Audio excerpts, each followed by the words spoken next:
Ai, meu Deus. Como é que fala no futebol? É o último minuto do segundo tempo.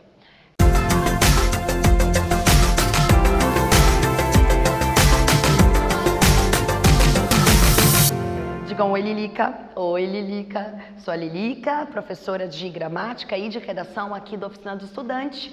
E bem-vindos à nossa última aula sobre Enem, falando do Enem antes da prova do Enem.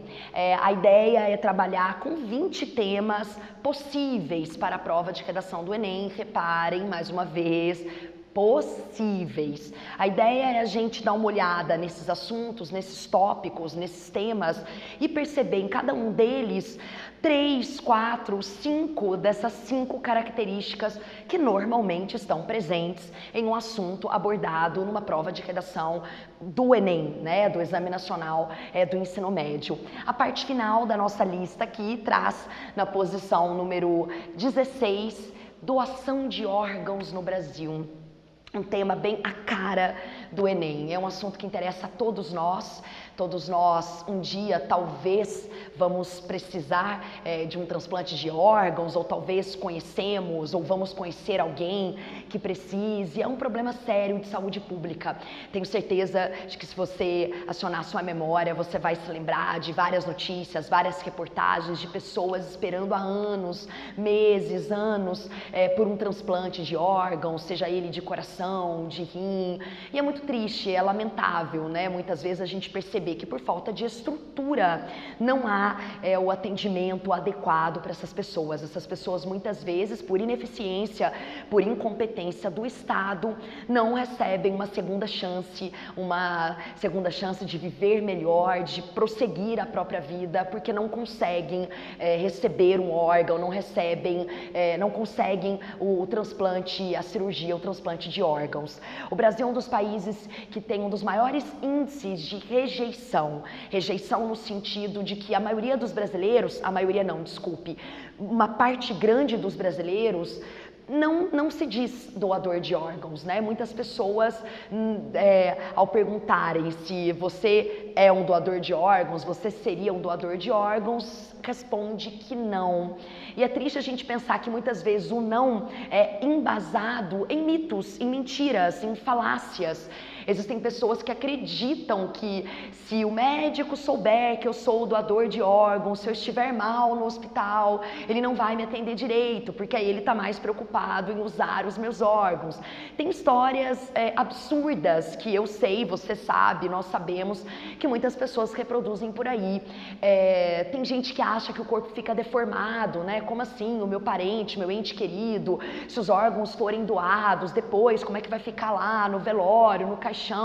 E é claro que isso não acontece, né? O corpo recebe todo um tratamento para que, obviamente, não haja essa deformação na hora do velório, na hora do corpo ser exposto aos momentos finais de despedida da família.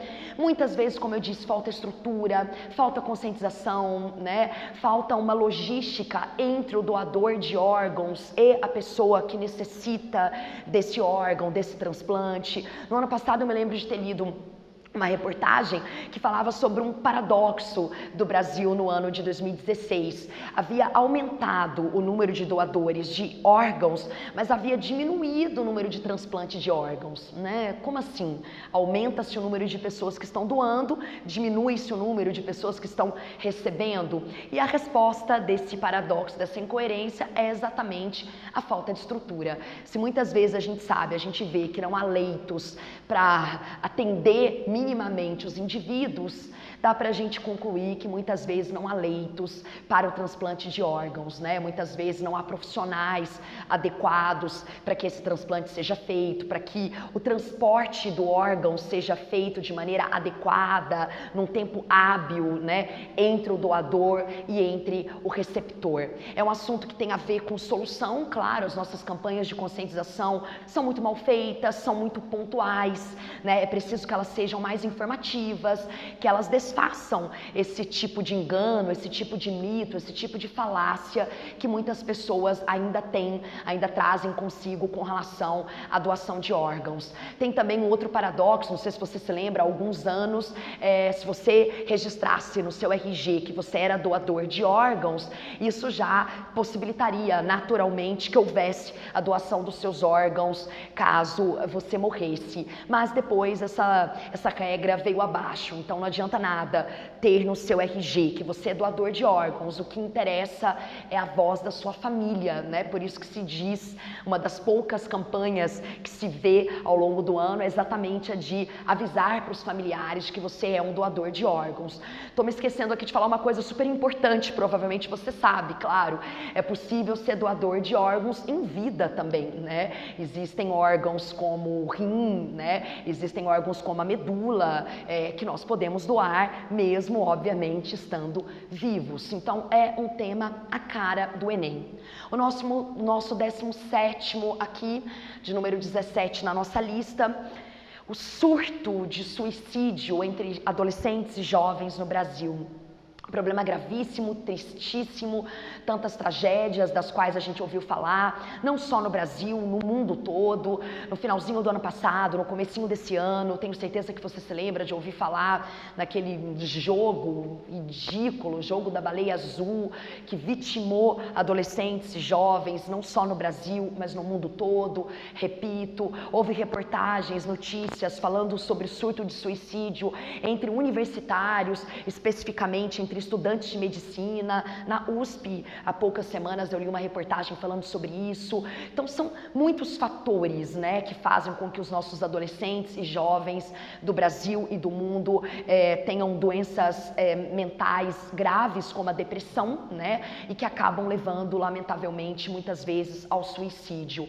Há também o fator de que o brasileiro tem preconceitos com relação a doenças mentais, como a depressão, como as fobias, como a ansiedade, né? Às vezes as pessoas acham, a sociedade acha que isso é mimimi, que isso é frescura, que não precisa de tratamento, que o que importa é a sua boa vontade.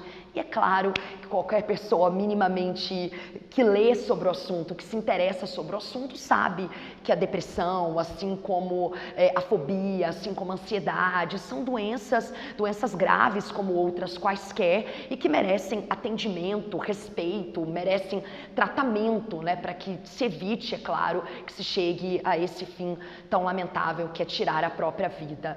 Envolve educação, novo pensar, né, novos modelos de educação para as famílias, novos cuidados que os pais precisam ter com relação à criação dos seus filhos, das suas crianças, dos adolescentes e dos jovens.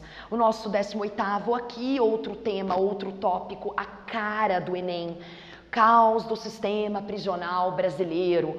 Também no final do ano passado, no comecinho desse ano, houve várias rebeliões em várias prisões, em vários presídios do Brasil. Todos nós sabemos que as condições são péssimas, né? Que as pessoas são tratadas de modo indigno e que isso é muito ruim, claro, não só para aquelas pessoas que estão lá, mas para todos nós enquanto sociedade que gostaríamos de ver aquelas pessoas que estão pagando por crimes que elas cometeram de volta, né, reinseridas à sociedade. Todos nós gostaríamos de ver que as pessoas saíssem de lá melhores, né, arrependidas e melhores dos crimes cometidos. Mas infelizmente não é isso que acontece. Muitas vezes a gente sabe que o ambiente do presídio, das cadeias, é um ambiente muito mais propiciador do crime do que qualquer outra coisa. Superlotação, falta de comida, né? São inúmeros os fatores. Tenho certeza que se você se lembrar das reportagens que você leu, das notícias às quais você assistiu, você vai se lembrar dos inúmeros motivos que tornam o caos do sistema prisional brasileiro um tema grave, que exige soluções, que merece uma proposta de intervenção bem elaborada. E tenho certeza de que você vai perceber a presença das 5 dicas, das 5 características que normalmente estão presentes na prova do Enem, ali aplicadas ao tópico o caos do sistema prisional brasileiro. Questão indígena no Brasil também discute-se muito isso ultimamente. Antropólogos, sociólogos, historiadores, especialistas, cientistas políticos, todos são unânimes em avaliar o quanto ultimamente os povos indígenas brasileiros estão perdendo direitos, perdendo terras, perdendo conquistas. Houve no final do ano passado, no comecinho desse ano, muita violência, muita morte, né, envolvendo disputas de terras. Isso obviamente é grave por questões históricas, por questões sociais, antropológicas, de identidade. É um problema muito sério que merece que todos nós, enquanto coletividade, pensemos em soluções eficientes e respeitosas para os povos indígenas brasileiros. Terminando aqui a nossa lista de 20 temas possíveis para o Enem, a violência relacionada ao futebol, né? O Brasil também ocupa as primeiras colocações nesse tipo de pódio, nada legal, né? O Brasil é um dos países que mais mata, que mais fere pessoas que vão ao estádio para assistir a uma partida de jogo de futebol. Muitas vezes nem até aquelas que não vão, né? Porque acontece muito de haver violência, incluindo mortes nas redondezas do estádio onde haverá o jogo de futebol, ou mesmo nos transportes, né, que estão levando as pessoas até o jogo de futebol. Vários problemas envolvidos, inclusive depredação de patrimônio público, né? Quantidade de ônibus que são queimados, depredados, infelizmente em épocas de jogo de futebol. É lamentável, né? Se diz tanto aí que o futebol é o esporte, a cara do Brasil, que o futebol é a paixão nacional. É lamentável, no mínimo, que nós ainda continuamos lidando com números tão graves, com um panorama tão triste e tão indigno, que é de ligar um esporte tão bonito a questões de violência, a morte de pessoas. Outro tema, a cara do Enem. Tem particularidades no nosso país, exige soluções, um tema de desrespeito. Tenho certeza que você sabe que existe um estatuto do torcedor no Brasil. O que adianta haver um conjunto de leis específicas se essas leis não são colocadas em prática? Tem a questão da torcida organizada, né? Tem a questão de medidas aplicadas em alguns casos, são tidas como impopulares, como as medidas da torcida única, da partida sem torcida. Será que realmente assim se resolve esse problema, né? Como resgatar o esporte, como resgatar do futebol essa ideia de esporte brasileiro que envolve a todos, né? Como trazer de volta para os estádios de futebol as famílias, as pessoas que não têm medo, né, da violência. É um tema realmente bastante a cara do Enem, tá? Espero poder tê-los ajudado um pouco. Só para repetir, a ideia não é acertar, não é fazer você se preocupar, nem ficar ansioso, nem ficar ansiosa. A ideia é você tentar perceber, tentar achar em todos esses tópicos abordados rapidamente, superficialmente nessas aulas, tentar perceber essas características que normalmente estão presentes em um tema de uma prova de redação como a prova do Enem. Espero muito que você se prepare nesses momentos finais, fique tranquilo, fique tranquila. Excelente prova a todos. Digam tchau, Lilica. Tchau, Lilica.